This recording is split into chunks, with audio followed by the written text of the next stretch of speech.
Omar, Baz, Right. Shax, fine performance there, mate. Did you enjoy that? Thank you, I loved it, for the buzz here, my trainer, and Frank. Without them, I wouldn't have done it. Thank you for all the support, all the fans who bought the tickets, and I feel so good. It's a dream come true, and I won my first fight. Well, Can't go any wrong. I think we can talk about it now, Baz. I didn't want to talk about it prior to the fight, but it was a big ask of him with the kid that he got in there.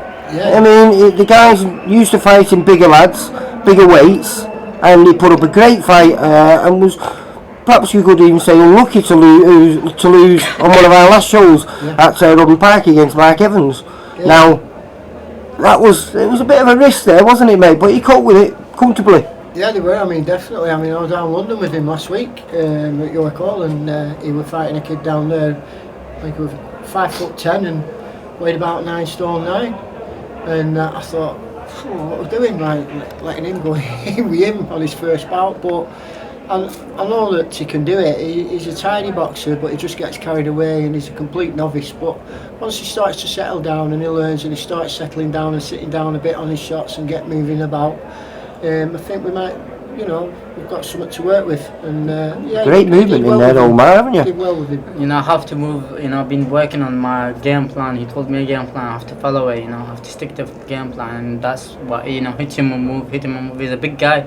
He a lot was heavier than me. And he opened up in that last round. I think you moved and confused him early on in the first 3 rounds. In the last round, I think he just went do or die, didn't he? Started swinging at you. Definitely. Caught you a couple of times, but he seemed to cope with it quite easily. Definitely. He tried his best shot. I think he dropped some people as well with them shots, but I didn't feel it. I just danced around and got back to my game plan. Well, like I say, last time I watched him, he had a right wall with Mark Evans. It was a really entertaining fight. And this time, like I say, you coped with him comfortably. And like I say, I was a little bit surprised due to the fact that he is used to fighting a much bigger guy. So I was a little bit worried for you, but there was no need. Definitely, I made it look easy. He was heavier than me, and I thought I used my speed, my footwork, to get in and out and outbox him. That's what my dad, my trainer here, said to me. You have to box him. Use your brain. Use it. He just makes fundamental mistakes because, like I say, he's not had a long amateur career. He's only had a few amateur fights, and he's not really got the style for the amateurs. And he's just one of these lads. He seems to just do his own kind of thing. But there is a lot of talent there. It's all raw, and it just needs working on. So there's no rush with him. Well, listen, I'll tell you something. When I think he'd not even had an amateur fight when I first met Omar, and you were talking about going pro then. So it's something that you really wanted to do, and you've gone out there and you've done it, and you did it really well. Definitely, a dream coming true, and now winning my first pro fight, can't go any wrong. I'm so happy. I'm over just so happy to get there. And dream is my dream to become pro, and now winning my first pro fight, I think a dream of a world champion. Now world champion could become one world step champion. closer, aren't you? Definitely, every fight become close to becoming number 1 in the world, and that's what I'm aiming to. Now this is a bit unusual. We've got Shax there in the background, who's quiet, which is very unusual. But quiet. you're back. You're back in the ring. We think maybe November 18th. Yeah, just spoke to Steve Wood is going to get me on that show.